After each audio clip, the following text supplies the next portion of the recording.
ನೀವು ಪತ್ರಕರ್ತರಾಗಬೇಕೆ? ಹಾಗಾದರೆ ಈ ಕೂಡಲೇ 3 ತಿಂಗಳ ಕೋರ್ಸ್ಗೆ ಸೇರಿಕೊ. ಪೊಲಿಟಿಕಲ್ ರಿಪೋರ್ಟಿಂಗ್, ಕೋರ್ಟ್ ವರದಿಗಾರಿಕೆ, ಅಪರಾಧ ಸುದ್ದಿ, ತನಿಖಾ ವರದಿಗಾರಿಕೆ, ಅಂಕಣಗಳ ಬರಹ, ಸುದ್ದಿವಾಚಕರು, TV anchoring, TV script writing, panel discussion ಇವೆಲ್ಲವೂ ಕೂಡ ನಿಮಗೆ ಈ 3 ತಿಂಗಳ ಕೋರ್ಸ್ ನಲ್ಲಿ ಲಭ್ಯವಾಗಲಿದೆ. ಇದಕ್ಕೆ ಕನಿಷ್ಠ ವಿದ್ಯಾರ್ಹತೆ PUC, ವಯೋಮಿತಿ ಇಲ್ಲ.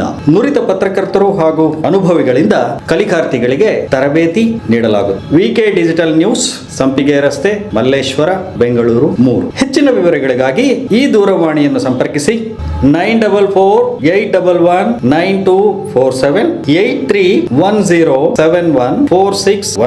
7019990492 9481309247. ನಮಸ್ಕಾರ. VK ಡಿಜಿಟಲ್ ನ್ಯೂಸ್ ಚಾನಲ್ ಇವರ ಪ್ರಾಯೋಜಿತ ಕಾರ್ಯಕ್ರಮ ಶೈಕ್ಷಣಿಕ ಮಾರ್ಗದರ್ಶಿ. ಕಳೆದ ವಾರದಿಂದ ಈ ವಾರ ತನಕ ಶಿಕ್ಷಣದಲ್ಲಿ ಆಗುತ್ತಿರುವ ಬದಲಾವಣೆಗಳ ಬಗ್ಗೆ ಕೆಲವು ಪ್ರಮುಖ ಅಂಶಗಳನ್ನು ತಿಳಿಯೋಣ. SLC ಪರೀಕ್ಷೆಯ ಕಾರ್ಯಗಳ ಭತ್ಯೆಯನ್ನು 5% ಹೆಚ್ಚು ಮಾಡಿದ್ದಾರೆ. ಪರೀಕ್ಷಾ ಕಾರ್ಯಗಳಲ್ಲಿ ತೊಡತಕ್ಕಂಥ ಎಲ್ಲ ಸಿಬ್ಬಂದಿಗೂ ಇದು ಅನ್ವಯವಾಗುತ್ತೆ. ಪರೀಕ್ಷೆ ಕಾರ್ಯದಲ್ಲಿ ಅವ್ಯವಹಾರ ಒಂದು ಜಾಮೀನು ರಹಿತ ಅಪರಾಧವೆಂದು ಸುಪ್ರೀಂ ಕೋರ್ಟ್ ಹೇಳಿದೆ. ಪರೀಕ್ಷಾ ಕೆಲಸಗಳಲ್ಲಿ ದುರ್ವ್ಯವಹಾರ ಮಾಡಿದರೆ ಅದು ಅಪರಾಧ ರಹಿತ, ಜಾಮೀನು ರಹಿತ ಅಪರಾಧವಾಗುತ್ತೆ. ಆದ್ದರಿಂದ ಪ್ರತಿಯೊಬ್ಬರು ಕೂಡ ಪರೀಕ್ಷಾ ಕಾರ್ಯಗಳಲ್ಲಿ ಒಂದು ಪವಿತ್ರವಾದ ಕೆಲಸ, ಇದರಲ್ಲಿ ಯಾವುದೇ ಕೆಟ್ಟ ಕೆಲಸಕ್ಕೆ ಆಸ್ಪದವನ್ನು ಮಾಡಿಕೊಳ್ಳದೆ ವಿದ್ಯಾರ್ಥಿಗಳ ಭವಿಷ್ಯ ದೃಷ್ಟಿಯಿಂದ ಪರೀಕ್ಷೆಯನ್ನು ಸುಗಮವಾಗಿ ನಡೆಸಬೇಕು. ಈಗಾಗಲೇ ಕರ್ನಾಟಕದ SLC ಪರೀಕ್ಷೆಯ ಒಂದು ವೇಳಾಪಟ್ಟಿ ಬಿಡುಗಡೆಯಾಗಿದೆ. ಅದರಂತೆ ಎಲ್ಲ ಸಿದ್ಧತೆಗಳು, ಸಿಬ್ಬಂದಿಗಳಿಗೆ ಸಭೆಗಳನ್ನು ಮಾಡಿ ಅದರ ಆದೇಶ ಪತ್ರವನ್ನು ನೀಡಿದ್ದಾರೆ. ಪ್ರತಿಯೊಬ್ಬ ಸಿಬ್ಬಂದಿಗೂ ತನ್ನದೇ ಆದ ಪ್ರಾಮುಖ್ಯತೆ ಹೊಂದಿದೆ. ಇದರಿಂದ ಪರೀಕ್ಷೆಗಳು ಸುಗಮವಾಗಿ ಮಕ್ಕಳಿಗೆ ಹಿತವಾಗುವಂತೆ, ಮಕ್ಕಳಿಗೆ ಅನಾನುಕೂಲವಾಗದಂತೆ ಪರೀಕ್ಷೆಗಳನ್ನು ನಡೆಸಬೇಕು. ಪರೀಕ್ಷಾ ಕಾರ್ಯದಲ್ಲಿ ಒಂದು ಪಾರದರ್ಶಕತೆ, ಮಕ್ಕಳಿಗೆ ಒಂದು ಕೌನ್ಸಿಲಿಂಗ್ ಮಾಡೋದಕ್ಕೆ ಪರೀಕ್ಷಾ ಮಂಡಳಿ 1 ತಿಂಗಳ ಕಾಲ ಒಂದು ಕೌನ್ಸಿಲಿಂಗ್ ಸಭೆಯನ್ನು, ಸಹಾಯವಾಣಿಯನ್ನು, ಹೆಲ್ಪ್ಲೈನ್ ಬಿಡುಗಡೆ ಮಾಡಿದೆ. ಅದು ಪರೀಕ್ಷೆ ಮುಗಿಯುವ ತನಕ ಈ ಒಂದು ಹೆಲ್ಪ್ಲೈನ್ ಚಾಲನೆಯಲ್ಲಿರ್ತದೆ. SLC ಪರೀಕ್ಷೆಯ ಒಂದು ಪೋಷಕರಿಗೆ, ಶಿಕ್ಷಕರಿಗೆ, ವಿದ್ಯಾರ್ಥಿಗಳಿಗೆ ಏನಾದರೂ ಸಂಬಂಧಪಟ್ಟ ಸಂಶಯಗಳಿದ್ದರೆ ಈ ಸಂಶಯಗಳ ನಿವಾರಣೆಗೆ ಮಕ್ಕಳ ಹಿತದೃಷ್ಟಿಯಿಂದ ಸಹಾಯವಾಣಿಯನ್ನು SLC ಮಂಡಳಿಯವರು ನೀಡಿದ್ದಾರೆ. ಇದರ ಸಂಖ್ಯೆ 080233310076. ಇದರ ಸದುಪಯೋಗವನ್ನು ಮಾಡಿಕೊಳ್ಳಬೇಕು. ಸಾಮಾನ್ಯವಾಗಿ ಇತ್ತೀಚೆಗೆ ಒಂದು ಸಮರ ಪ್ರಾರಂಭವಾಗಿದೆ. ಭಾಷೆಯ ಬಗ್ಗೆ, ತ್ರಿಭಾಷಾ ಸೂತ್ರದ ಬಗ್ಗೆ ಒಂದು ಸಮರವೇ ದೇಶದಲ್ಲಿ ನಡೀತಾ ಇದೆ. ಈ ತ್ರಿಭಾಷಾ ಸೂತ್ರವನ್ನು ಯಾರು ಪಾಲಿಸುವುದಿಲ್ಲ ಅಂಥವರಿಗೆ ಕೇಂದ್ರ ಸರ್ಕಾರದ ಆರ್ಥಿಕ ಸೌಲಭ್ಯ ಕಡಿತ ಆಗ್ತಾ ಇದೆ. ಹಿಂದಿ ಹೇರಿಕೆ ವಿರೋಧಿಸಿ ತಮಿಳುನಾಡಿನಲ್ಲಿ ತುಂಬ ಉಗ್ರವಾದ ಹೋರಾಟಗಳು ಸ್ವತಂತ್ರ ಪೂರ್ವದಿಂದಲೂ ಕೂಡ ನಡೆದು ಬಂದಿತ್ತು. ಹಿಂದಿ ಹೇರಿಕೆ ವಿರುದ್ಧ ಈಗಾಗಲೇ ಒಂದು ಹೋರಾಟದಲ್ಲಿ 60 ಜನ ಹುತಾತ್ಮರಾಗಿದ್ದಾರೆ ಹಿಂದಿ ವಿರೋಧಿಸಿ. ಭಾರತಕ್ಕೆ ತನ್ನದೇ ಆದ ಒಂದು ಭಾಷೆ ಎನ್ನುವುದು ಇಲ್ಲ. ರಾಷ್ಟ್ರಭಾಷೆ ಎನ್ನುವುದು ಸಂವಿಧಾನದಲ್ಲಿ ಇಲ್ಲ. ಈ ರಾಷ್ಟ್ರಭಾಷೆ ಎಂಬುದು ಹಿಂದೆ ಆಲೋಚನೆಯಲ್ಲಿತ್ತು ಸ್ವತಂತ್ರ ಹೋರಾಟಗಾರರಿಗೆ, ಸಂವಿಧಾನ ತಜ್ಞರಿಗೆ. ಈ ಒಂದು ತ್ರಿಭಾಷಾ ಚಳುವಳಿ ಯಾಕೆಂದರೆ ಭಾಷೆ ಕಲಿಕೆ. ಈ ಭಾಷೆ ಕಲಿಕೆ ಆಯಾ ರಾಜ್ಯಕ್ಕೆ ಸೀಮಿತವಾಗುತ್ತದೆ. ಭಾರತ ಎಂಬುದು 28 ರಾಜ್ಯಗಳಿದೆ, 8 ಕೇಂದ್ರಾಡಳಿತ ಪ್ರದೇಶಗಳಿದೆ. ಎಲ್ಲವೂ ಸೇರಿ ಭಾರತ ಒಕ್ಕೂಟ ವ್ಯವಸ್ಥೆಯಲ್ಲಿ ಸೇರಿದೆ. ಭಾರತ ಸರ್ಕಾರ 23 ಭಾಷೆಗಳನ್ನು ರಾಷ್ಟ್ರ ಭಾಷೆಗಳು ಅಂತ ಕರೆದಿದೆ. ಎಲ್ಲವೂ ಕೂಡ ರಾಷ್ಟ್ರ ಭಾಷೆಗಳೇ. ಆದರೆ ದೇಶಕ್ಕೆ ಒಂದೇ ರಾಷ್ಟ್ರ ಭಾಷೆ ಎನ್ನುವುದು ಸಂವಿಧಾನದಲ್ಲಿ ಎಲ್ಲೂ ಬರೆದಿಲ್ಲ. ಇದನ್ನು ಪ್ರತಿಯೊಬ್ಬರೂ ಅರಿಯಬೇಕು. ಈ ಒಂದು ಹೋರಾಟ ಏನಾಗ್ತದೆ, ಇದಕ್ಕೆ ಉತ್ತರ ಸಂವಿಧಾನದಲ್ಲಿಯೇ ಇದೆ. ಹಿಂದಿ ಭಾಷೆಯನ್ನು ಮತ್ತು ಆಂಗ್ಲ ಭಾಷೆಯನ್ನು ಸಂವಹನ ಭಾಷೆ, ಸಂಪರ್ಕ ಭಾಷೆ ಅಂತ ಕರೆದಿದ್ದಾರೆ, ಸಂವಿಧಾನದಲ್ಲಿ ಬರೆದಿದ್ದಾರೆ. ಹೀಗೆ ಸಂವಿಧಾನದಲ್ಲಿ ಇಂಗ್ಲೀಷ್ ಮತ್ತು ಎರಡಕ್ಕೂ ಆಸ್ಪದವಿದೆ. ವಿದೇಶಗಳಿಗೆ ಹೋದಾಗ ಎರಡನ್ನೂ ಆಡಳಿತದ ನಾಯಕರು, ರಾಷ್ಟ್ರ ನಾಯಕರು ಬಳಸುತ್ತಾರೆ. ಈ ಒಂದು ಭಾಷಾ ಚಳವಳಿ ಮಹಾತ್ಮ ಗಾಂಧೀಜಿಯವರ ಸ್ವತಂತ್ರ ಹೋರಾಟದಲ್ಲಿ ಪ್ರಾರಂಭವಾಯಿತು.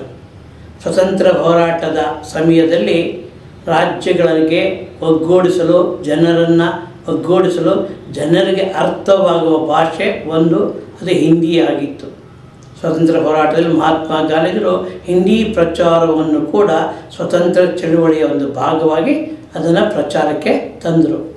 ಗಾಂಧೀಜಿಯವರ ಮಗ ಹಿಂದಿ ಭಾಷೆಗೆ ಮದ್ರಾಸಿಗೆ ಬರ್ತಾರೆ. ಅಲ್ಲಿ ಸ್ಥಾಪನೆ ಹಿಂದಿ ರಾಷ್ಟ್ರ, ದಕ್ಷಿಣ ಭಾರತ ಹಿಂದಿ ಪ್ರಚಾರ ಸಭಾ ಪ್ರಾರಂಭಿಸ್ತಾರೆ. ಹಾಗೆ ಅನೇಕ ರಾಜ್ಯಗಳಲ್ಲಿ ಈ ಹಿಂದಿ ಪ್ರಚಾರಕ್ಕೆ ತನ್ನದೇ ಆದ ಖಾಸಗಿ ಸ್ವಾಯತ್ತ ಸಂಸ್ಥೆಗಳು ಬಳಕೆಗೆ ಬಂತು. ಈಗಲೂ ಕೂಡ 32 ಸಂಸ್ಥೆಗಳನ್ನು ರಾಜ್ಯ ಸರ್ಕಾರ, ಕೇಂದ್ರ ಸರ್ಕಾರ ಮಾನ್ಯತೆ ಮಾಡಿದೆ. ಅದು ಕೇವಲ ಪ್ರಚಾರಕ್ಕೆ ಅಷ್ಟೇ ಮಾತ್ರ ಈಗ ಸೀಮಿತವಾಗಿದೆ. ಹೀಗೆ ಹಿಂದಿ ಪ್ರಚಾರದಲ್ಲಿ ಇವತ್ತು ಚಳುವಳಿ ಆಗ್ತಾಯಿದೆ. ಇದರಿಂದ ತಂದೆ ತಾಯಿ ಜಗಳಲ್ಲಿ ಮಕ್ಕಳು ಬಡವಾದರು ಅನ್ನುವ ಒಂದು ಗಾದೆ ನೆನಪಿಗೆ ಬರುತ್ತೆ. ತಂದೆಯ ಸ್ಥಾನದಲ್ಲಿ ಕೇಂದ್ರ ಸರ್ಕಾರ ಇದೆ, ತಾಯಿಯ ಸ್ಥಾನದಲ್ಲಿ ರಾಜ್ಯ ಸರ್ಕಾರ, ರಾಜ್ಯ ಇದೆ. ಇವರಿಬ್ಬರ ಕಿತ್ತಾಟದಿಂದ ಅಲ್ಲಿರ್ತಕ್ಕಂಥ ಮಕ್ಕಳಿಗೆ, ಕಲಿಕೆಗೆ, ಭಾಷೆಗೆ ವಿರೋಧ ತುಂಬ ಹಾಸ್ಯಾಸ್ಪದವಾಗಿದೆ. ಕೇಂದ್ರ ಸರ್ಕಾರವು ಹಠವನ್ನು ಬಿಟ್ಟು ಭಾಷೆ ಕಲಿಕೆಗೆ ಇರತಕ್ಕಂಥ ಅಡಚಣೆಯನ್ನು ನಿವಾರಣೆ ಮಾಡಬೇಕು. ಏನು ಆರ್ಥಿಕ ಸೌಲಭ್ಯ ಕಡಿತ ಆಗ್ತಾಯಿದೆ ಅದನ್ನು ತಡೆಯಬೇಕು. ಎಲ್ಲರಿಗೂ ಆರ್ಥಿಕ ಸೌಲಭ್ಯ ಸಮನಾಗಿ ನೀಡಬೇಕು. ಭಾಷೆ ಕಲಿಕೆಯಿಂದಲೇ ಆರ್ಥಿಕ ಸೌಲಭ್ಯ ನಡೆಸಿ ಹಿಂದಿ ಭಾಷೆ ಕಲಿಕೆಗೆ ವಿರೋಧ ಮಾಡಿದರೆ ಆರ್ಥಿಕ ಸೌಲಭ್ಯ ಕಡಿತ, ಇದು ಕೂಡ ಪ್ರಶ್ನಾರ್ಹವಾಗಿದೆ. ಕರ್ನಾಟಕದಲ್ಲಿ ಕೆಲವು ಶಿಕ್ಷಣ ಬದಲಾವಣೆ ಆಗಿದೆ. 1,000 KPS ಕರ್ನಾಟಕ ಪಬ್ಲಿಕ್ ಶಾಲೆಯನ್ನು ಪ್ರಾರಂಭ ಮಾಡಲು ಚಿಂತನೆಯಾಗಿದೆ. ಕಡಿಮೆ ಇರುವ ಮಕ್ಕಳು ಶಾಲೆಗಳನ್ನು 5 ಕಿಲೋಮೀಟರ್ ವ್ಯಾಪ್ತಿಯಲ್ಲಿರ್ತಕ್ಕಂಥ KPS ಶಾಲೆಗೆ ಸೇರಿಸಲಾಗ್ತಾಯಿದೆ. Physical education teacher, PT teacher ಅವರಿಗೆ ಮುಂಬಡ್ತಿ ಕೊಡಬೇಕು ಅಂತ ವಾದವಿತ್ತು. ಆ ವಾದವನ್ನು ರಾಜ್ಯ ಸರ್ಕಾರದ ಶಿಕ್ಷಣ ಮಂತ್ರಿಗಳು ತಳ್ಳಿ ಹಾಕಿರುತ್ತಾರೆ. ಕಾರಣ ಅವರು ಪದವಿ ಶಿಕ್ಷಣದಲ್ಲಿ ಫಿಸಿಕಲ್ ಎಜುಕೇಷನ್ ಪಡೆದಿದ್ದಾರೆ, ಅವರಿಗೆ BED ತರಬೇತಿ ಆಗಿಲ್ಲ, ಮುಂಬಡ್ತಿ ಕೊಡಲು, ಪ್ರಮೋಷನ್ ಕೊಡಲು ಬರುವುದಿಲ್ಲ ಅಂತ ಅದನ್ನು ಅವರ ವಾದವನ್ನು ಈ ಶಿಕ್ಷಕರ ಬೇಡಿಕೆಯನ್ನು ತಿರಸ್ಕಾರ ಮಾಡಿದ್ದಾರೆ. ಕೇಂದ್ರ ಸರ್ಕಾರದ ಶಾಲೆಗಳಲ್ಲಿ 40,000 ಕೇಂದ್ರೀಯ ಶಾಲೆಗಳು ನಮ್ಮಲ್ಲಿದೆ. ಅದರ 90,000 ಹುದ್ದೆಗಳು ಖಾಲಿ ಇದೆ. ಖಾಲಿ ಇರುವ ಹುದ್ದೆಗಳು ಇನ್ನೂ ಭರ್ತಿಯಾಗಿಲ್ಲ. 16,000 SC ST ಮಕ್ಕಳಿಗೆ ವಿದ್ಯಾರ್ಥಿ ವೇತನ, ಕೇಂದ್ರೀಯ ವೇತನ ಲಭಿಸಿಲ್ಲ. ಇದು ತೀರಾ ಶೋಚನೀಯ ಎಂದು ರಾಜ್ಯಸಭೆಯ ವಿರೋಧ ಪಕ್ಷದ ನಾಯಕರಾದ ಶ್ರೀ ಮಲ್ಲಿಕಾರ್ಜುನ್ ಖರ್ಗೆಯವರು ಈ ಮಾಹಿತಿಯನ್ನು ನೀಡಿದ್ದಾರೆ. ದೇಶದಲ್ಲಿ ಶಿಕ್ಷಣ ವ್ಯವಸ್ಥೆ ತುಂಬ ಕುಂಠಿತ ಆಗ್ತಾ ಇದೆ. ಕರ್ನಾಟಕಕ್ಕೆ, ದೇಶಕ್ಕೆ ಅನ್ಯಾಯ ಅಂತ ಅವರ ವಾದ. ಕರ್ನಾಟಕದಲ್ಲೂ ಕೂಡ 50,000 ಶಿಕ್ಷಕರ ಕೊರತೆ ಇದೆ. ಇದನ್ನು ತುಂಬುವುದಾಗಿ ಶಿಕ್ಷಣ ಸಚಿವರು ಆಶ್ವಾಸನೆ ಕೊಟ್ಟಿದ್ದಾರೆ. ಮತ್ತೊಂದು ವಿಶೇಷ ಮಾಹಿತಿ, ಈ CET ಪರೀಕ್ಷೆ ಮೇ 4 ನಿಗದಿಯಾಗಿದೆ. 3,30,000 ಅಭ್ಯರ್ಥಿಗಳು ಪರೀಕ್ಷೆ ತಗೊತಾ ಇದ್ದಾರೆ. ಆದರೆ ಕನ್ನಡದಲ್ಲಿ ಉತ್ತರಿಸೋರ ಸಂಖ್ಯೆ 2,360. ಹೀಗೆ ಕನ್ನಡ ಪರೀಕ್ಷೆಗೆ ಕನ್ನಡದಲ್ಲಿ ಬರೆಯೋದಕ್ಕೆ ಒಲವು ಕರ್ನಾಟಕದಲ್ಲೇ ಇಲ್ಲ. ಇದು ಚಿಂತನೀಯ. ಹಾಗೆ ಸಂಗೀತ ನೃತ್ಯ ಪಠ್ಯಕ್ರಮ ಬದಲಾವಣೆ ಆಗಿದೆ. ಡಾಕ್ಟರ್ ಗಂಗೂಬಾಯಿ ಹಾನ್ಗಲ್ ಸಂಗೀತ ವಿಶ್ವವಿದ್ಯಾಲಯದಲ್ಲಿ ವಿನೂತನ ಪಠ್ಯಕ್ರಮ ಜಾರಿಗೆ ಬಂದಿದೆ. ಅದರ ಒಂದು ಪ್ರವೇಶ ಕೂಡ ನಡೀತಾ ಇದೆ. ಈ ಪಠ್ಯಕ್ರಮ ಬದಲಾವಣೆ ಆಗಿದೆ. ಕರ್ನಾಟಕದಲ್ಲೂ ಕೂಡ KPSC ಕರ್ಮಕಾಂಡ ಎಂಬ ಒಂದು ಸುದ್ದಿಯನ್ನು VK ನ್ಯೂಸ್ ಚಾನೆಲ್ ಪ್ರಕಟ ಮಾಡಿತ್ತು. ಅದರ ಫಲವಾಗಿ ಇಂದು ಕೂಡ ಒಂದು ಹೋರಾಟ ನಮಗೆ ಜಯ ಸಿಕ್ಕಿದೆ. ಕರ್ನಾಟಕದ ಮುಖ್ಯಮಂತ್ರಿಗಳು KPSC ಕರ್ಮಕಾಂಡದ ಬಗ್ಗೆ ಒಂದು ಕೂಲಂಕಷವಾದ ಶೋಧನಾ ಸಮಿತಿ ರಚಿಸಿದ್ದಾರೆ. ರಾಜ್ಯ ಸರ್ಕಾರದ ಮುಖ್ಯ ಕಾರ್ಯದರ್ಶಿಯವರು ಈ ಸಮಿತಿಯ ಅಧ್ಯಕ್ಷರಾಗಿದ್ದಾರೆ. ಕನ್ನಡ ಪತ್ರಿಕೆ ಮೊದಲು ಪ್ರಾರಂಭವಾಗಬೇಕು. ನೇಮಕಾತಿ ವಿಷಯದಲ್ಲಿ ಮತ್ತು ಎಲ್ಲ ವಿಷಯಗಳಲ್ಲಿ ಏನಿವತ್ತು ಅನ್ಯಾಯವಾಗಿದೆ, ಅನ್ಯಾಯಕ್ಕೆ ಸೂಕ್ತವಾದ ನ್ಯಾಯ ಕೊಡಿಸುವುದಾಗಿ ಹೇಳಿದ್ದಾರೆ. ನ್ಯಾಯಾಲಯ ಒಪ್ಪಿದರೆ ಈ ಒಂದು KPSC ಪರೀಕ್ಷೆನ ಮರುಪರೀಕ್ಷೆ ಮಾಡುತ್ತೀವಿ ಎಂದು ಸರ್ಕಾರ ಮುಖ್ಯಮಂತ್ರಿಗಳು ಆಶ್ವಾಸನೆ ಕೊಟ್ಟಿದ್ದಾರೆ. ನಮ್ಮಲ್ಲಿ ಬಹಳ ಸಮಸ್ಯೆಗಳಿದೆ. ಒಬ್ಬ ಶಿಕ್ಷಕರು ಒಂದು ಪ್ರಶ್ನೆ ಕೇಳಿದ್ದಾರೆ. ನಾನು ಅನುದಾನಿತ ಶಾಲೆಯಲ್ಲಿ ಕೆಲಸ ಮಾಡ್ತಾ ಇದ್ದೀನಿ. ನಮ್ಮ ಶಾಲೆಯಲ್ಲಿ ವಿದ್ಯಾರ್ಥಿಗಳ ಸಂಖ್ಯೆ ಕಡಿಮೆಯಾಗಿದೆ. ಆದ್ದರಿಂದ ಶಾಲೆ ಮುಗಿಸ್ತಾರೆ. ಮುಂದೆ ನನ್ನ ಸ್ಥಿತಿ ಏನು? ಉತ್ತರ: ಅನುದಾನಿತ ಶಾಲೆಯ ಶಿಕ್ಷಕರು ವಿದ್ಯಾರ್ಥಿಗಳು ಕೊರತೆಯಾದಲ್ಲಿ, ಕಡಿಮೆಯಾದಲ್ಲಿ ಆ ಶಾಲೆಯ ಶಿಕ್ಷಕರನ್ನ ಹೆಚ್ಚುವರಿ ಶಿಕ್ಷಕರೆಂದು ಸರ್ಕಾರ ಪರಿಗಣಿಸಿ ಬೇರೆ ಬೇರೆ ಅನುದಾನಿತ ಶಾಲೆಗೆ ವರ್ಗಾವಣೆ ಮಾಡುತ್ತಾರೆ. ಆದ್ದರಿಂದ ಉದ್ಯೋಗ ಭದ್ರತೆ ಅನುದಾನಿತ ಶಾಲೆ ಶಿಕ್ಷಕರಿಗೆ ಸಿಗುತ್ತದೆ. ತಾವು ಚಿಂತೆ ಮಾಡಬೇಡಿ. ಮತ್ತೊಬ್ಬ ಕಂದಾಯ ಇಲಾಖೆಯಲ್ಲಿ ಕೆಲಸ ಮಾಡ್ತಕ್ಕಂಥ ಒಬ್ಬ ಮಹಿಳೆ ಪ್ರಶ್ನೆ ಮಾಡಿದ್ದಾರೆ. ನಾನು ಇಲಾಖೆಯಲ್ಲಿ ಹೆರಿಗೆ ರಜವನ್ನು ಪಡೆದಿದ್ದೇನೆ. ಈ ಹೆರಿಗೆ ರಜೆ ಪಡೆದ ನಂತರ ಶಿಶುಪಾಲನಾ ರಜೆ ಪಡೆಯಬಹುದೇ ಅಂತ. ಧಾರಾಳವಾಗಿ ಹೆರಿಗೆ ರಜೆ ನಂತರ ಕೂಡ ಶಿಶುಪಾಲನೆ ರಜೆಯನ್ನು ತಾವು ಪಡೆಯಬಹುದು, ಆಸ್ಪದವಿದೆ. ಇನ್ನೊಬ್ಬರು ಸಾಮಾನ್ಯವಾಗಿ ಇನ್ನೊಂದು ಪ್ರಶ್ನೆ ಕೇಳಿದ್ದಾರೆ. ಇಲಾಖೆಯಲ್ಲಿ ದ್ವಿತೀಯ ದರ್ಜೆ ಗುಮಾಸ್ತಿ ಆಗಿದ್ದೀನಿ. ಇಲಾಖೆ ಪರೀಕ್ಷೆ ಕನ್ನಡದಲ್ಲಿ ಬರೆಯಲು ಹೇಳ್ತಾ ಇದ್ದಾರೆ. ನಾನು ಏನು ಮಾಡಲಿ? ಉತ್ತರ: ತಾವು SSLC ಪರೀಕ್ಷೆಯಲ್ಲಿ ಕನ್ನಡ ಮಾಧ್ಯಮದಲ್ಲಿ ಉತ್ತರ ಬರೆದಿದ್ದರೆ, ಕನ್ನಡ ಭಾಷೆಯಲ್ಲಿ ತಾವು ಉತ್ತರ ಬರೆದರೆ ಇಲಾಖೆಯ ಪರೀಕ್ಷೆಯಿಂದ ತಮಗೆ ವಿನಾಯಿತಿ ಸಿಗುತ್ತದೆ. ಆದ್ದರಿಂದ ಆ ಕನ್ನಡ ಭಾಷೆ ಇಲಾಖೆ ಪರೀಕ್ಷೆಗೆ ತಾವು ಕೂಡಬೇಕಾಗಿಲ್ಲ, ತಮಗೆ ವಿನಾಯಿತಿ ಇದೆ. ಮತ್ತೊಬ್ಬ ಶಿಕ್ಷಕರು, ನಾನು ಅನುದಾನಿತ ಶಾಲೆಯಲ್ಲಿ ಕೆಲಸ ಮಾಡ್ತಾಯಿದ್ದೀನಿ 3 ವರ್ಷಗಳಿಂದ. ನನಗೆ ಶಾಲೆಯ ಆಡಳಿತ ಮಂಡಳಿ ಯಾವುದೇ ಒಂದು ವೇತನ ನಿಗದಿ ಮಾಡಿಲ್ಲ. ನನ್ನ ಜೀವನ ನಿರ್ವಹಣೆ ಹೇಗೆ? ಮುಂದೆ ಕಷ್ಟ. ಇದು ತಮ್ಮ ಒಂದು ಉದ್ಯೋಗದ ಸಮಸ್ಯೆ. ಇತ್ತೀಚೆಗೆ ಸರ್ಕಾರವು ಕೂಡ ಅನುದಾನಿತ ಶಾಲೆಗಳಲ್ಲಿ ಖಾಲಿ ಇರುವ ಉದ್ಯೋಗಗಳ ಸಂಖ್ಯೆಯನ್ನು ಭರ್ತಿ ಮಾಡಿಕೊಳ್ಳಲು ಒಂದು ಎಷ್ಟು ಹುದ್ದೆ ಖಾಲಿಯಿಂದ ಮಾಹಿತಿ ಕೇಳ್ತಾರೆ. ತಾವು ಇರತಕ್ಕಂಥ ಶಾಲೆಯವರು ತಮ್ಮ ಒಂದು ಉದ್ಯೋಗದ ಮಾಹಿತಿಯನ್ನು, ಕೆಲಸ ಮಾಡ್ತಕ್ಕಂಥ ಮಾಹಿತಿಯನ್ನು ಇಲಾಖೆಗೆ ನೀಡಿದರೆ ತಮಗೆ ಸಂಬಳದ ವೇತನದ ಅನುದಾನ ಬರುತ್ತದೆ. ತಾವು ಕೂಡ ಪೂರ್ಣ ಪ್ರಮಾಣದ ವೇತನವನ್ನು ಪಡೆಯುತ್ತೀರ. SSLC ಪ್ರವೇಶ ಪತ್ರಿಕೆ ಅಡ್ಮಿಷನ್ ಟಿಕೆಟ್ ಬಿಡುಗಡೆ ಆಗಿದೆ. ಈ ಅಡ್ಮಿಷನ್ ಟಿಕೆಟ್ ಪ್ರವೇಶ ಪತ್ರವನ್ನು ಶಾಲೆಗಳವರು ತಪ್ಪದೆ ಮಕ್ಕಳಿಗೆ ಸರಿಯಾಗಿ ವಿತರಣೆ ಮಾಡಬೇಕು. ಒಂದು ಶಾಲೆಯಲ್ಲಿ ಪ್ರವೇಶ ಪತ್ರ ನೀಡಲು ನಿರಾಕರಣೆ. ಕಾರಣ ಶುಲ್ಕ ಭರಿಸಿಲ್ಲ, ಶಾಲೆಗೆ ಕಟ್ಟಬೇಕಾದ ಶುಲ್ಕ ಕಟ್ಟಿಲ್ಲ. ಆದ್ದರಿಂದ ಆ ಶಾಲೆಯವರು ಮಗುವಿಗೆ, ವಿದ್ಯಾರ್ಥಿಗೆ ಹಾಲ್ ಟಿಕೆಟ್ ಪ್ರವೇಶ ಪತ್ರ ನೀಡ್ತಾ ಇಲ್ಲ. ಇದಕ್ಕೆ ಉತ್ತರದಾಯಿತು ಆ ಕ್ಷೇತ್ರ ಶಿಕ್ಷಣಾಧಿಕಾರಿಗಳೇ ವಹಿಸಬೇಕು. ಪೋಷಕರು ಈ ಬಗ್ಗೆ, ಶಾಲೆಯ ಬಗ್ಗೆ ತಮ್ಮ ದೂರನ್ನು ಕ್ಷೇತ್ರ ಶಿಕ್ಷಣಾಧಿಕಾರಿ ನೀಡಿದರೆ ಅವರೇ ಒಂದು ಪ್ರವೇಶ ಪತ್ರವನ್ನು ಕೊಡಿಸುವ ಜವಾಬ್ದಾರಿ ಇದೆ. ಅವರು ಸರ್ಕಾರವು ಕೂಡ ಈ ಬಗ್ಗೆ ಆದೇಶವನ್ನು ಮಾಡಿದ್ದಾರೆ. ಆ ಆದೇಶದ ಪ್ರಕಾರ ಅವರು ಅದರ ಕ್ರಮ ಕೈಗೊಳ್ತಾರೆ. ಎಲ್ಲ ಕೆಲಸಗಳಲ್ಲೂ ಕೂಡ ಅತ್ಯಂತ ಪವಿತ್ರವಾದ ಕೆಲಸ ಈ ಶಿಕ್ಷಣ. ಈ ಶಿಕ್ಷಣದಲ್ಲಿ ಹಲವಾರು ಸುಧಾರಣೆಗಳಾಗ್ತಾ ಇದೆ. ಸರ್ಕಾರಿ ಹುದ್ದೆಗಳ ನೇಮಕಾತಿಯಲ್ಲಿ ಕರ್ನಾಟಕ ಎಕ್ಸಾಮಿನೇಷನ್ ಅಥಾರಿಟಿ ಅಂತ ಇದೆ, ಕರ್ನಾಟಕ ಪರೀಕ್ಷಾ ಪ್ರಾಧಿಕಾರ. ಈ ಪ್ರಾಧಿಕಾರದ ಅಭ್ಯರ್ಥಿಗಳ ಪರೀಕ್ಷೆಯ OMR ಶೀಟನ್ನು ವೆಬ್ಸೈಟ್ನಲ್ಲಿ ಹಾಕುತ್ತಾರೆ. ದಕ್ಷ ಆಡಳಿತ, ಪರೀಕ್ಷೆಯ ಲೋಪದೋಷಗಳು, ಪಾರದರ್ಶಕತೆಗೆ ಒಂದು ಕೈಗನ್ನಡಿಯಾಗಿದೆ ಈ ವೆಬ್ಸೈಟ್.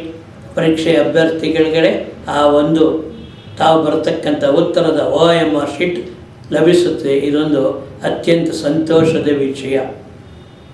ಪರೀಕ್ಷಾ ಪ್ರಾಧಿಕಾರಕ್ಕೆ ಧನ್ಯವಾದಗಳು. ಎರಡನೇ ದ್ವಿತೀಯ PUC ಪರೀಕ್ಷೆ ಬರೆದಿರತಕ್ಕಂಥ ವಿದ್ಯಾರ್ಥಿಗಳಿಗೆ ಸಿಹಿ ಸುದ್ದಿ. ಪರೀಕ್ಷಾ ವೆಬ್ಸೈಟ್ನಲ್ಲಿ ಸರಿ ಉತ್ತರಗಳನ್ನು ಪ್ರಕಟ ಮಾಡಿದ್ದಾರೆ. ತಾವು ಬರತಕ್ಕಂಥ ಉತ್ತರಗಳು ಸರಿಯೇ ತಪ್ಪೇ ಎಂಬುದನ್ನು ವಿದ್ಯಾರ್ಥಿಗಳು ಅದರ ಒಂದು ಮಾಹಿತಿಯನ್ನು ತಾವು ವೆಬ್ಸೈಟ್ ಮೂಲಕ ಪಡೆಯಬಹುದು. ಎಲ್ಲ ಪರೀಕ್ಷೆಗಳಲ್ಲಿ ಒಂದು ನಿಯಮ ಅಂತ ಇರುತ್ತೆ. ಆ ನಿಯಮ ಎಲ್ಲರಿಗೂ ಅನ್ವಯಿಸುವಾಗ್ತದೆ. ಆದರೆ ಎಲ್ಲರೂ ಕೂಡ ಚಾಚು ತಪ್ಪದೆ ನಿಯಮಗಳಿಗೆ ಬದ್ಧರಾಗಿ ಕೆಲಸ ಮಾಡಬೇಕಾಗುತ್ತದೆ. ಶಾಲೆಯಲ್ಲಿ ಪ್ರತಿಯೊಂದು ಕೆಲಸವೂ ಕೂಡ ಈ ಒಂದು ತಮ್ಮ ಕಾರ್ಯವಿಧಾನವನ್ನು ಆರಂಭಿಸುತ್ತೆ. 1968ರಲ್ಲಿ ಪ್ರಪ್ರಥಮ ಬಾರಿಗೆ ಭಾರತದಲ್ಲಿ ರಾಷ್ಟ್ರೀಯ ಶಿಕ್ಷಣ ನೀತಿ ಜಾರಿಗೆ ಬಂತು. ಸ್ವತಂತ್ರ ನಂತರ ರಾಷ್ಟ್ರೀಯ ಶಿಕ್ಷಣ ನೀತಿ ಜಾರಿಗೆ ತಂದಿದ್ದು ಅಂದಿನ ಪ್ರಧಾನಿ ಶ್ರೀಮತಿ ಇಂದಿರಾ ಗಾಂಧೀಜಿಯವರು. ನಂತರ 1986ರಲ್ಲಿ ಅಂದಿನ ಪ್ರಧಾನಿ ಶ್ರೀ ರಾಜೀವ್ ಗಾಂಧಿಯವರು ಕೂಡ ರಾಷ್ಟ್ರೀಯ ಶಿಕ್ಷಣ ನೀತಿ ಇಡೀ ದೇಶಕ್ಕೆ ಅನ್ವಯವಾಗುವಂತೆ ಜಾರಿಗೆ ಬಂದಿತು. NEP ಅಂತ ಕರಿತೀವಿ. ಹಾಗೆ 2020ನೇ ಸಾಲಿನಲ್ಲಿ ಭಾರತದ ಪ್ರಧಾನಿಗಳಾಗಿದ್ದ ಈಗ ಇರುವ ಶ್ರೀ ನರೇಂದ್ರ ಮೋದಿಯವರು ಕೂಡ ರಾಷ್ಟ್ರೀಯ ಶಿಕ್ಷಣ ಪದ್ಧತಿ NEP ಜಾರಿಗೆ ತಂದಿದ್ದಾರೆ. ಈ ಜಾರಿಯಿಂದ ಮಕ್ಕಳ ಭವಿಷ್ಯ ಉತ್ತಮವಾಗುತ್ತದೆ. ಭಾಷೆ, ಕಲಿಕೆ, ಉದ್ಯೋಗ, ಕೌಶಲ್ಯ ಸಿಗುತ್ತದೆ. ಭಾಷೆಯ ಹೆಸರಿನಲ್ಲಿ ದ್ವೇಷ ಬೇಡ. ಈ ಭಾಷೆ ಮತ್ತು ಉದ್ಯೋಗ ಕೌಶಲ್ಯ ನೀಡುವುದರಲ್ಲಿ ರಾಜ್ಯ ಸರ್ಕಾರಗಳ ಪಾತ್ರ ಬಹಳ ಮಹತ್ವರವಾದದ್ದು. ಈ ತಮ್ಮ ಜವಾಬ್ದಾರಿಯನ್ನು ರಾಜ್ಯ ಸರ್ಕಾರ ನಿಭಾಯಿಸಬೇಕು. ಆದರೆ ಕೆಲವು ರಾಜ್ಯಗಳು ಈ ರಾಷ್ಟ್ರೀಯ ಶಿಕ್ಷಣ ನೀತಿಯನ್ನು ವಿರೋಧ ಮಾಡಿದೆ. ಕೇರಳ, ತಮಿಳುನಾಡು, ಕರ್ನಾಟಕ, ಪಶ್ಚಿಮ ಬಂಗಾಳ ಇಲ್ಲಿ ಮಕ್ಕಳಿಗೆ ಅನ್ಯಾಯವಾಗುತ್ತದೆ. ರಾಷ್ಟ್ರೀಯ ಶಿಕ್ಷಣ ನೀತಿಯಿಂದ ತಮ್ಮ ಭವಿಷ್ಯವನ್ನು ರೂಪಿಸಿಕೊಳ್ಳಬಹುದು. ಆದರೆ ಈ ರಾಜ್ಯಗಳಿರ್ತಕ್ಕಂಥ ಮಕ್ಕಳಿಗೆ ವಂಚಿತರಾಗ್ತಾ ಇದ್ದಾರೆ. ಇಡೀ ದೇಶವೇ ಒಂದು ಶಿಕ್ಷಣ ಪದ್ಧತಿ ಜಾರಿಯಲ್ಲಿದ್ದಾಗ ಈ ರಾಜ್ಯಗಳಲ್ಲಿ ಈ ನೀತಿ ಜಾರಿಗೆ ಬರದೇ ಇರುವುದು ತುಂಬ ಒಂದು ವಿಷಾದದ ಸಂಗತಿ. ಆದ್ದರಿಂದ ರಾಜ್ಯಗಳು ಕೂಡ ದೇಶಕ್ಕೆ ಒಂದೇ ಶಿಕ್ಷಣ ಪದ್ಧತಿ ಇದೆ, ಅದನ್ನು ತಾವು ಅಳವಡಿಸ್ಕೊಳ್ಬೇಕು. ರಾಜಕೀಯದಲ್ಲಿ ಶಿಕ್ಷಣ ಬೇಡ, ಶಿಕ್ಷಣದಲ್ಲಿ ರಾಜಕೀಯ ಬೇಡ. ಮಕ್ಕಳ ಹಿತದೃಷ್ಟಿ, ದೇಶದ ಒಂದು ಭವಿಷ್ಯದಿಂದ ಮಕ್ಕಳು ಮುಂದೆ ವಿಶ್ವದ ಯಾವುದೇ ಭಾಗದಲ್ಲಿ ಹೋದರೂ ಕೂಡ ಒಂದು ಸಕಾರಾತ್ಮಕವಾಗಿ ಜೀವನ ನಡೆಸಲು, ಉದ್ಯೋಗ ಮಾಡಲು ಶಿಕ್ಷಣ ನೀತಿ ಅವಶ್ಯಕ. ಆ ಶಿಕ್ಷಣದ ನೀತಿ, ಉದ್ಯೋಗದ ನೀತಿ, ಕೌಶಲ್ಯದ ಒಂದು ತರಬೇತಿ ರಾಷ್ಟ್ರೀಯ ಶಿಕ್ಷಣ ನೀತಿಯಲ್ಲಿದೆ. ಇದನ್ನು ಪ್ರತಿಯೊಬ್ಬರು ಅಳವಡಿಸಿಕೊಂಡು ಮಕ್ಕಳಿಗೆ, ದೇಶಕ್ಕೆ ಭದ್ರ ಬುನಾದಿ ಹಾಕುವ ಮೂಲಕ ದೇಶವನ್ನು ಮುನ್ನಡೆಸಬೇಕು. ಇದು ಪ್ರತಿಯೊಂದು ರಾಜ್ಯ ಸರ್ಕಾರದ ಕರ್ತವ್ಯ, ಜವಾಬ್ದಾರಿ. ಕೇವಲ ವೈಯಕ್ತಿಕ ಕಾರಣಕ್ಕಾಗಿ ಇದನ್ನು ವಿರೋಧಿಸುವುದು ಬೇಡ. ಇತ್ತೀಚೆಗೆ ಒಂದು ಕರ್ನಾಟಕ ಬಂದ್ ಎಂಬ ಕೂಗು ಕೇಳಿಬರ್ತಾ ಇದೆ.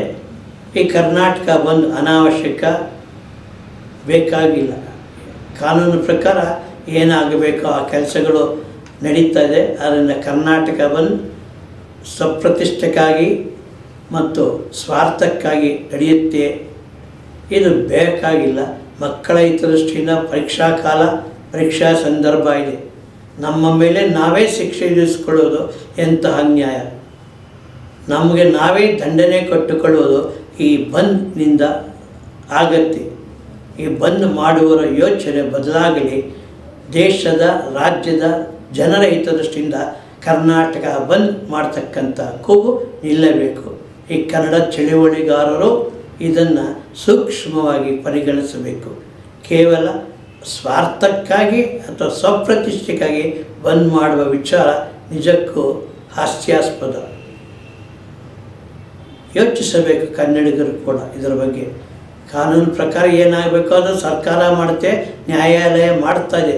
ಆದರೆ ಈ ಬಂದು ಯಾಕೆ ಎಂಬುದು ವೈಯಕ್ತಿಕ ಪ್ರಶ್ನೆ, ಇದು ನಿಲ್ಲಬೇಕು. ಸಾಮಾನ್ಯವಾಗಿ ನಮ್ಮ ರಾಜ್ಯದಲ್ಲಿ ಒಂದು ಸಂಖ್ಯೆಗಳ ಪ್ರಕಾರ ಅನೇಕ ಸಮಸ್ಯೆಗಳು ಶಿಕ್ಷಕರನ್ನು ಕಾಡ್ತಾ ಇದೆ. ಈ KPSC ಇತ್ತು, KET KS ಪರೀಕ್ಷೆ ಯಾರು ಬರೆದಿದ್ದಾರೆ ಅದರ ತೀರ್ಪನ್ನು KET ನ್ಯಾಯಾಲಯ ತಡೆ ಹಿಡಿದಿದೆ, ತೀರ್ಪು ಕೊಡುತ್ತೆ. ಆದ್ದರಿಂದ ಪ್ರತಿಯೊಬ್ಬರು ಕೂಡ ಅರ್ಹತೆಗೆ ತಕ್ಕಂತೆ ಉದ್ಯೋಗ ಸಿಗುತ್ತದೆ. ಅರ್ಹತೆಗೆ ತಕ್ಕಂತೆ ಉದ್ಯೋಗ ಸಿಗೋದ್ರಿಂದ ಅವರ ಜೀವನ ಸುಗಮವಾಗುತ್ತೆ.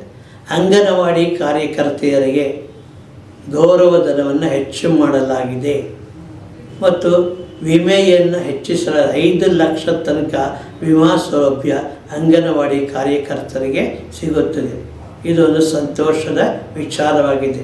ಅತ್ಯಂತ ಕಡಿಮೆ ಸಮಯದಲ್ಲಿ ಆ ಒಂದು ತಮ್ಮ ಜೀವನ ನಡೆಸ್ತಾ ಇರ್ತಾರೆ, ಕಡಿಮೆ ಸಂಬಳದಲ್ಲಿ. ಈಗ ಸಂಬಳ ಗೌರವಧನ ಹೆಚ್ಚು ಮಾಡಿದ್ದಾರೆ, ಆರ್ಥಿಕವಾಗಿ ಸ್ವಲ್ಪ ಸುಧಾರಣೆ ಆಗಿದೆ. ಹೀಗೆ ದೇಶದಲ್ಲಿ ಆಗ್ತಕ್ಕಂಥ ಸಮಾಜ ಸುಧಾರಣೆಗಳು ಅತ್ಯಂತ ಪ್ರಮುಖವಾಗಿದೆ. ರಾಜ್ಯ ಸರ್ಕಾರದ ನೀತಿಗಳು ಬದಲಾವಣೆಗಳು ಆಗ್ತಾ ಇದೆ. ಆದ್ದರಿಂದ ಪ್ರತಿಯೊಬ್ಬರೂ ಇದನ್ನು ಅನುಸರಣೆ ಮಾಡಬೇಕು. ವಿಶ್ವವಿದ್ಯಾಲಯ ಅನುದಾನದ ಕೊರತೆ ಇದೆ, ಈಗಲೂ ಕೂಡ ಮುಚ್ಚುವ ಪರಿಸ್ಥಿತಿಯಲ್ಲಿದೆ. ಮೂಲ ವಿಶ್ವವಿದ್ಯಾಲಯಕ್ಕೆ ಹೊಸದಾಗಿ ಸೇರ್ಪಡ್ತಕ್ಕಂಥ ಒಂದು ವಿಶ್ವವಿದ್ಯಾಲಯದ ಸರಿಹೊಂದಿಸಬೇಕು ಎಂಬ ಚಿಂತನೆ ರಾಜ್ಯ ಸರ್ಕಾರದಲ್ಲಿ ನಡೀತಾ ಇದೆ. ಅದರ ಪ್ರತಿಯೊಬ್ಬರು ಕೂಡ ಇದರ ಅವಶ್ಯಕತೆ ಇದೆ. ಶಾಲೆಯ ಗ್ರಂಥಾಲಯಕ್ಕೆ 20 ಕೋಟಿ ಅನುದಾನವನ್ನು ಶಿಕ್ಷಣ ಇಲಾಖೆ ಪುಸ್ತಕಗಳನ್ನು ಖರೀದಿ ಮಾಡಲು ಗ್ರಂಥಾಲಯಗಳಿಗೆ ಅವಕಾಶ ನೀಡಿದೆ. 24,347 ಶಾಲೆಗಳು 24,347 ಶಾಲೆಗಳಿಗೆ ಗ್ರಂಥಾಲಯ ಪುಸ್ತಕ ಖರೀದಿ ಮಾಡಲು 20 ಕೋಟಿ ಹಣ ಬಿಡುಗಡೆ ಮಾಡಿದೆ. ಇದು ಅತ್ಯಂತ ಸಂತೋಷದ ವಿಷಯ. ತಾಯಿ ತಂದೆಯಿಲ್ಲದ ಅನಾಥ ಮಕ್ಕಳು ಮತ್ತು ಕಾರ್ಮಿಕರ ಮಕ್ಕಳಿಗೆ ಒಂದು ಶುಭ ಸುದ್ದಿ. ವಸತಿ ಶಾಲೆಗಳಿಗೆ ನೇರವಾಗಿ ನೇಮಕಾತಿ ಮಕ್ಕಳನ್ನ ಪ್ರವೇಶವನ್ನು ಪಡೆಯಬಹುದು. ತಾಯಿ ತಂದೆಯಿಲ್ಲದ ಮಕ್ಕಳು ಮತ್ತು ಕಾರ್ಮಿಕ ಮಕ್ಕಳು ಇವರ ಮಕ್ಕಳಿಗೆ ಶಾಲೆಯಲ್ಲಿ ನೇರ ಪ್ರವೇಶದ ಅವಕಾಶವನ್ನು ಸರ್ಕಾರ ವಸತಿ ಶಾಲೆಗಳಲ್ಲಿ ಕಲ್ಪಿಸಲಿದೆ. ಇದರ ಪ್ರಯೋಜನವನ್ನು ಸರ್ಕಾರ ಮತ್ತು ಪೋಷಕರು ಅದನ್ನು ಅರಿತು ಪಡೆದುಕೊಳ್ಳಬೇಕು. ಇನ್ನೊಂದು ದುಃಖಕರ ಅಂದರೆ ಈ ನಮ್ಮ ಒಂದು ವಿಶ್ವವಿದ್ಯಾಲಯದ ಎಡವಟ್ಟು BA MS ಆಯುರ್ವೇದ ಪದವಿ ಇದರ ಪರೀಕ್ಷೆಯ ಪ್ರಶ್ನೆ ಪತ್ರಿಕೆ ಹೋದ ವರ್ಷ ಏನು ನೀಡಿದ್ದರೋ ಅದೇ ಪ್ರಶ್ನೆ ಪತ್ರಿಕೆಯನ್ನೇ ಈ ವರ್ಷ ಕೂಡ ನೀಡಿದ್ದಾರೆ. ಇಂತಹ repeat question paper, same question paper repeat ಆಗಿದೆ. ಇದು ನಿಜಕ್ಕೂ ನಗಬೇಕು, ಅಳಬೇಕು. ಒಂದು ಪ್ರಶ್ನೆ ಪತ್ರಿಕೆ ತಯಾರು ಮಾಡಲು ಆಗದಿರತಕ್ಕಂಥ ಒಂದು ಸಂದರ್ಭ ಈ BA MS ಪದವಿ ಆಯುರ್ವೇದದವರೆಗೆ ಲಭಿಸಿದೆ. ಪ್ರೌಢಶಾಲಾ ಶಿಕ್ಷಕರಿಗೆ ಬಡ್ತಿಯನ್ನು PU ಕಾಲೇಜುಗಳಿಗೆ ನೀಡಲು ಒಪ್ಪಿದೆ. ತಿಂಗಳ ಒಳಗಡೆ ಜ್ಯೇಷ್ಠತಾ ಪಟ್ಟಿ ಸೀನಿಯಾರಿಟಿ ಲಿಸ್ಟ್ ಮಾಡ್ತಾ ಇದ್ದಾರೆ. ಆದ್ದರಿಂದ ಪ್ರೌಢಶಾಲಾ ಶಿಕ್ಷಕರು ಕೂಡ ಪದವಿ ಪೂರ್ವ ಕಾಲೇಜುಗಳಲ್ಲಿ ಉಪನ್ಯಾಸಕರಾಗಲು ಒಂದು ಅರ್ಹತೆ ಗಳಿಸಿದ್ದಾರೆ. ತುಂಬ ಅತ್ಯಂತ ಸಂತೋಷದ ವಿಷಯವಾಗಿದೆ.